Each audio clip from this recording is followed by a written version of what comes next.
Hello, everyone. Welcome to Cherry the Geek TV. I'm Joe Vanourney. Rod Roddenberry is the CEO of Roddenberry Entertainment, and he's also the son of Star Trek creator Gene Roddenberry, who is celebrating, or would be celebrating, his 100th birthday this year, August 19th. 19th, yep. It's 19th. Rod's devoted his life to carrying on his father's legacy and his radical vision of a diverse and inclusive world, which Gene depicted through the philosophy he imbued in Star Trek, including a cast with a multi-ethnic crew and putting one of the first, I think the first interracial kiss on a television screen. Rod's previously narrated and executive produced the documentary Trek Nation, where he explored the positive impact of his father's iconic franchise in people's lives. And all year in 2021, he's been running initiatives and activations to help celebrate his father's Centennial Birthday with something called Think Trek, which we'll be talking about today. Rod, welcome to Cherry the Geek TV. Joe, thank you so much for having me here. I appreciate that thorough introduction. You've given me all my talking points. I'm thrilled. Good. So you were born, I believe, 74, correct? Correct. At this point, Star Trek had been off the air for about 5 years. It was increasing popularity through syndication, and Paramount was just about this time was starting their talks about starting a new network, and they were going to do a Star Trek Phase 2 show. Later, that got scrapped, and that came what became Star Trek: The Motion Picture. You don't remember any of this stuff. You were too busy doing baby stuff. Yes, I was a baby. So what was the first memory that you had of Star Trek? What was the first image, the first time that it clicked in your head, like, this is Star Trek? Oh, yeah, okay, that's good, because there's a couple different things there. I'll work a little bit backwards. Conventions I went to as a young kid, they had them at the Disneyland Hotel, and I was just a little kid, and I loved running around seeing everyone in costumes. But I really didn't get Star Trek at a young age. I watched whether it was cartoons or Knight Rider or Starsky and Hutch or whatever. I watched those shows, which were a little bit more, dare I say, one-dimensional, but good guy, bad guy, etc. And then one of my fondest, warmest personal memories was in my father's home office. In his bathroom, he had, I think, an 8mm projector in there, and it's what he would bring to conventions to show the blooper reel. And for those who don't know, there is a blooper reel of the original series, and in this reel, it's the actors. It's the doors not opening and them running into it or falling downstairs or whatever the case was. I would sit there on my father's floor, I don't know, 4, 5, 6, 7 years old, just giggling and laughing the whole way through. That is probably my fondest. But your more poignant question, when did it first dawn on me? I don't know how old I was, certainly much older. As I mentioned, I was sort of a late bloomer when it came to my intellectual side and Star Trek side. But I was watching the episode Devil in the Dark, where there is a rock monster. By the way, spoiler alerts 55 years later. There is a rock monster on a planet, and humans are on that planet mining crystals for some reason. And the Enterprise is called in to save the day, to help these miners. And I think the Enterprise, I think at first they try to shoot it, but they realize that does nothing. And then Spock has the brilliant idea and says, this is a sentient life form. This is a sentient being.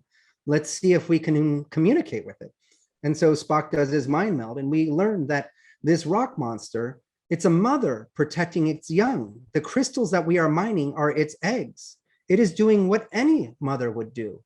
And that was the first time in television I had one of those aha moments, one of those, oh my God, everything was flipped on its head.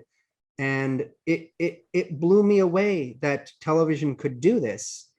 And so that is sort of my golden marker for what makes Star Trek. That is the episode I refer to every time when I think of what Star Trek should be. If it's not getting you to think and at least consider a different point of view, then I don't think it's Star Trek.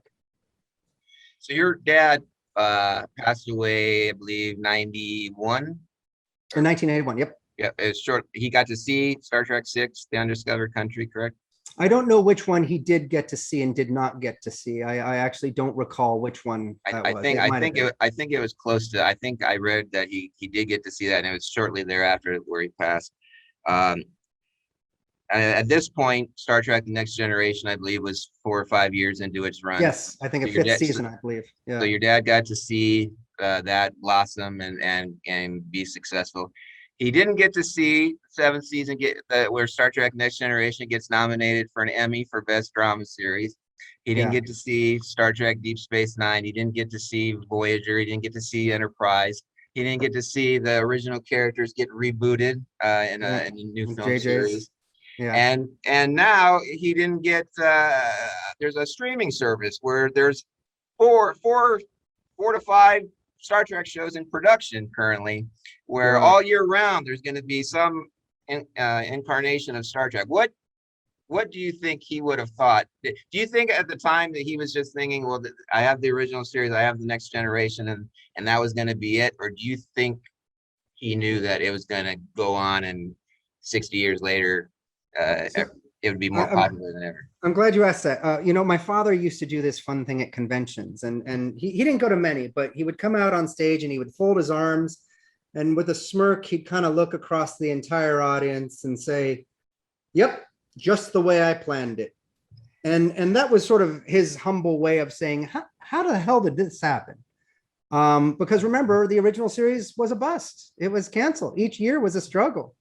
And after 3 seasons, it was taken off the air. And sure, there was some fan support out there, but nowhere near what was needed to keep a show on the air or make it successful. It was only through, as you said, that syndication that it got more and more popularity.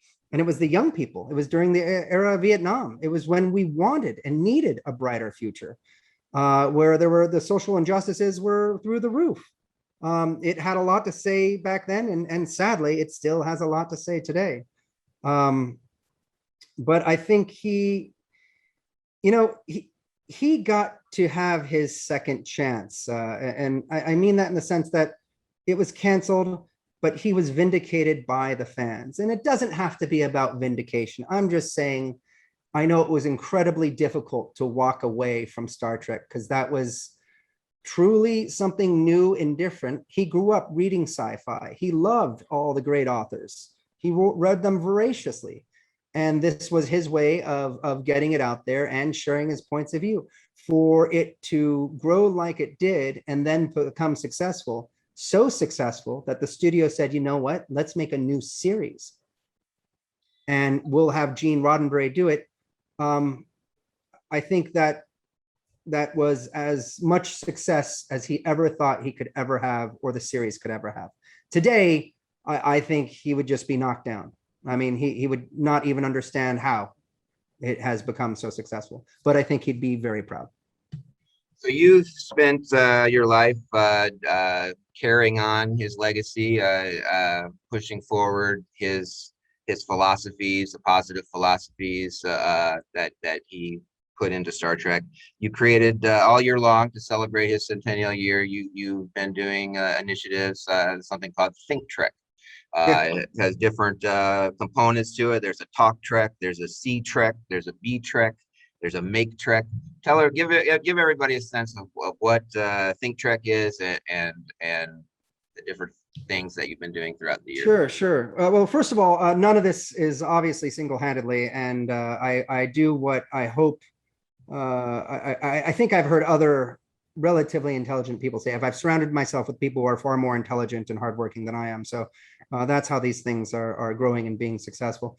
And it's also been quite difficult with the pandemic out there to do things. So most people move to the online and social media components of things. So the Think Trek campaign is really supposed to be fun. The idea of Think Trek is, those of us who love Star Trek and watch Star Trek, there are things in our everyday lives that remind us of it. It could be the shape of a cloud in the sky. It could be the watermark on your desk. It could be anything shaped like an emblem like this. You take a picture of that and you post it on social media and you say Think Trek. There's also another component called Make Trek, where we have found an incredibly talented brick builder by the name of Samuel Hatmaker. He was on the Lego Masters TV series. And he spoke to us, we spoke to him. We saw these incredible collages that he did of famous actors and actresses, non-Star Trek related. And we asked him if he could do something to help commemorate my father's 100th. And in the end, we will have 5 pieces, but right now I think we've released 4. If you go to Make Trek on the internet and look that up, you'll see some of these things. They are truly spectacular and quite large. And they talk about the diversity in Star Trek. They, of course, mention my father. They have the great symbolism of what Star Trek is all about. And I always forget. And we have a podcast called Quoting Gene Roddenberry. And what we did was we found 100 quotes of my father from, I mean, he gave tons of lectures and speeches, interviews, online recordings, and we found these great quotes that I felt were incredibly relevant. I mean, he had something to say back then. He still has something to say with these quotes today. So we had celebrities 100 days before his birthday on August 19th start saying a quote every day. And with that quote, we had podcasts with 2 incredibly talented hosts sort of deciphering that quote and what it meant then and what it means now. And they bring in a guest who can give a third sort of perspective. And it has been so great to get that out there. As I say, it's the IDIC philosophy in Star Trek, infinite diversity from infinite combinations. This is the true appreciation, thirst, quest, desire for all things different. Star Trek wasn't about Captain Kirk and the crew going to planets to look for weird looking aliens. They were going to find creatures in our galaxy that looked at the universe in a different way, because they knew that it's through those unique perspectives that we ourselves could grow as a species. And so with all of these campaigns, we hope they're fun, but the idea is to truly celebrate the ideas behind Star Trek and to celebrate the diversity on our planet. And on his actual birthday, the 19th, there's going to be a big event that you're co-hosting with Joel McHale. Unfortunately, we've had to take that back. You know, the Delta variant, unfortunately, has come upon us, and it's certainly something we really wanted to do. It's just not socially responsible. I understand there are points of view out there that would disagree with that. Coming from a lineage of trying to make the world a better place and trying to do no harm and trying to make things better, it did not feel right to have a public gathering, even if it was outside, even if everyone was vaccinated. It's not just about the people who are vaccinated, it's those who aren't. And those people might come into contact. It's just not the right thing to do. Now, what we're hoping to do is to time shift everything a year ahead. I understand it's not the same thing, but everyone is having to do that right now. So we're hoping we can all pretend August 19th, 2022, it's back to 2021 without the pandemic, assuming we've made it through, and we will have an incredible celebration there. But in the meantime, to contradict everything I just said about safety, the Star Trek convention in Las Vegas has been planned, and we made plans to do that a long time ago. And that's where we are going. We are vaccinated. We are wearing masks. There's always the risk, especially in Vegas. But we are having a small celebration there just to commemorate the man and his vision. Awesome.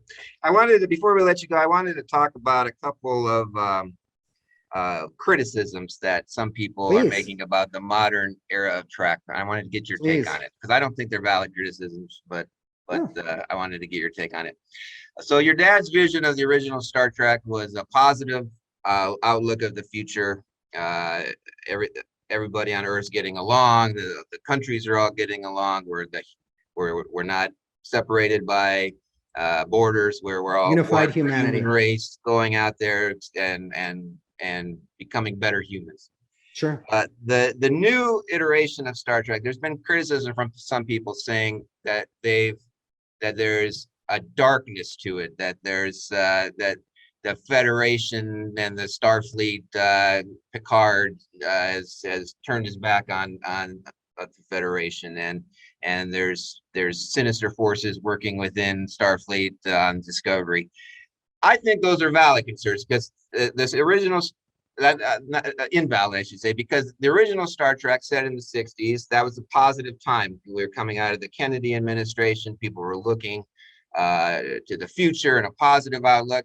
The past 10 years as a society in this country, and not just our country, but other countries, people are turning on each other. There is a negative influence in politics and different segments of society. And I think that television's job is to hold a mirror up to that and talk about current issues in a futuristic setting. So to me, I think the through line of Federation's supposed to stay positive, Starfleet's supposed to be positive. I think it's still there in the modern iterations, but they're dealing with it, these dark forces in a, just as a mirror to modern society. What's your take? Yeah. I truthfully struggled with the same thing, growing up as a product the son of the next generation. I love the next generation. And I felt that was an incredible series because it showed a crew aboard a ship that worked together, that really always collaborated.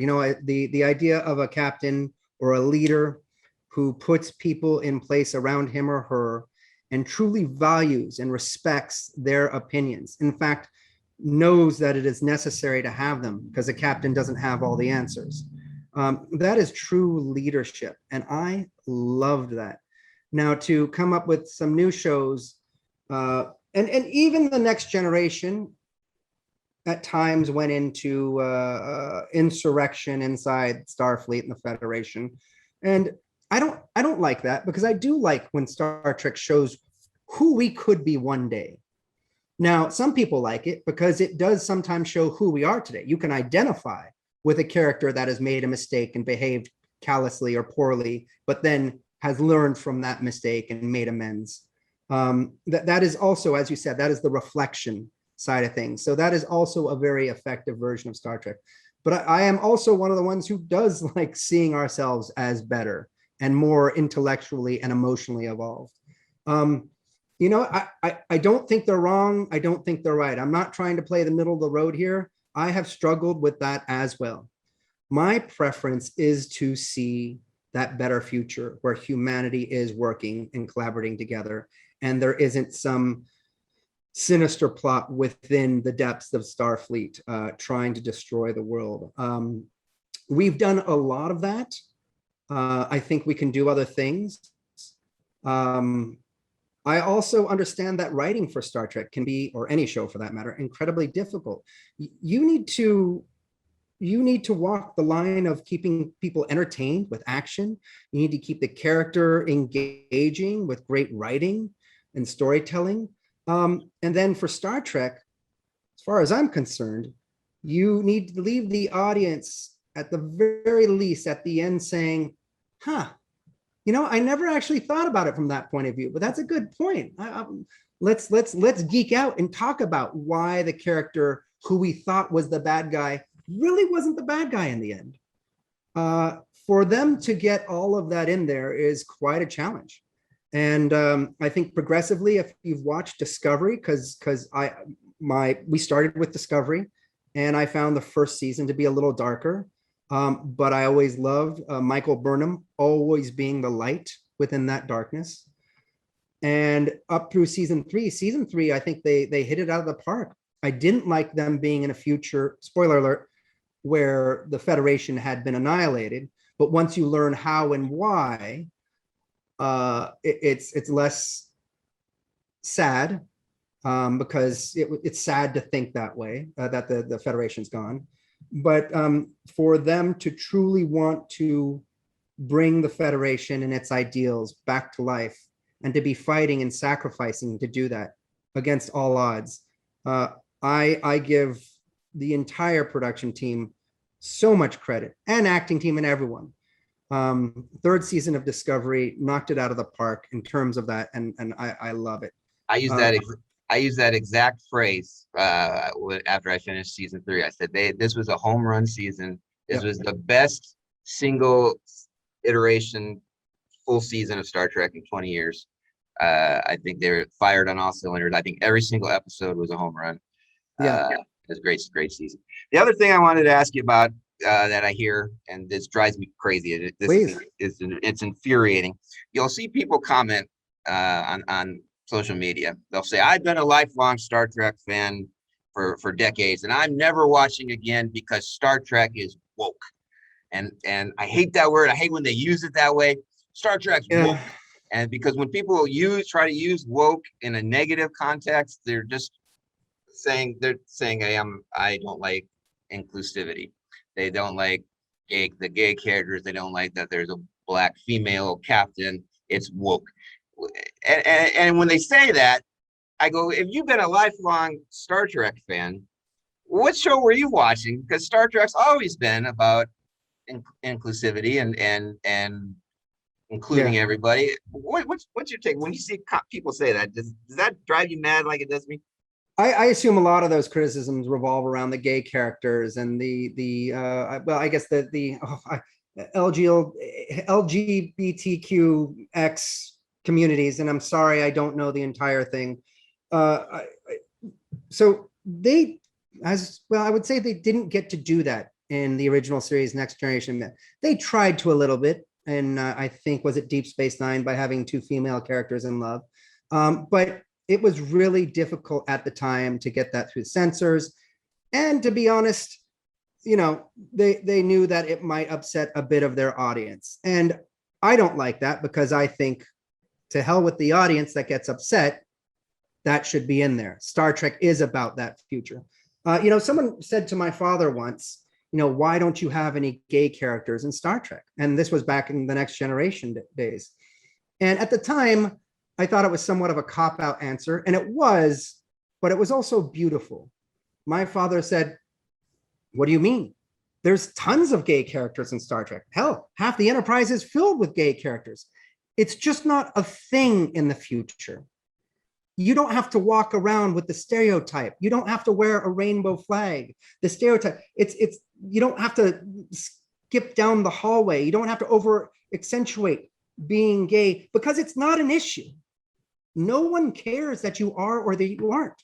So in Star Trek, there are tons of gay characters, people who love different people of the same gender.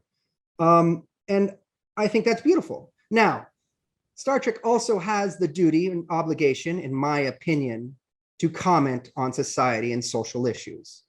And so what it has finally been able to do is, yes, put that in your face. And that makes some people uncomfortable. It does. And I also understand, well, it's too woke, because even sometimes today, whatever the situation is, to be completely honest, I'm like, okay, I get it.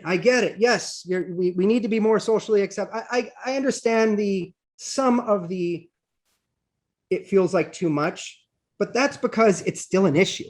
It needs to be in our face, because there's still a lot of us who are not willing to accept it. So you know what? Until we as a whole are willing to, until we're willing to make it like my father said it should be in the Next Generation, where it is commonplace and it's a non-issue, then it needs to be in our face. I'm sorry. Well, we are out of time. Before we go, how do people find out more about Think Trek? Their website is clearly Roddenberry.com, but anything, just look up Think Trek, Make Trek, Be Trek, See Trek. Well, and hopefully any one of those will lead to the other, but please go to Roddenberry.com and go from there. Well, happy birthday to Gene Roddenberry, the great bird of the galaxy, 100 years old. Thank you, Rod, for all you do to keep his memory and legacy alive, and live long and prosper. Live long and prosper, Joe. Thank you so much. Thank you to everyone out there.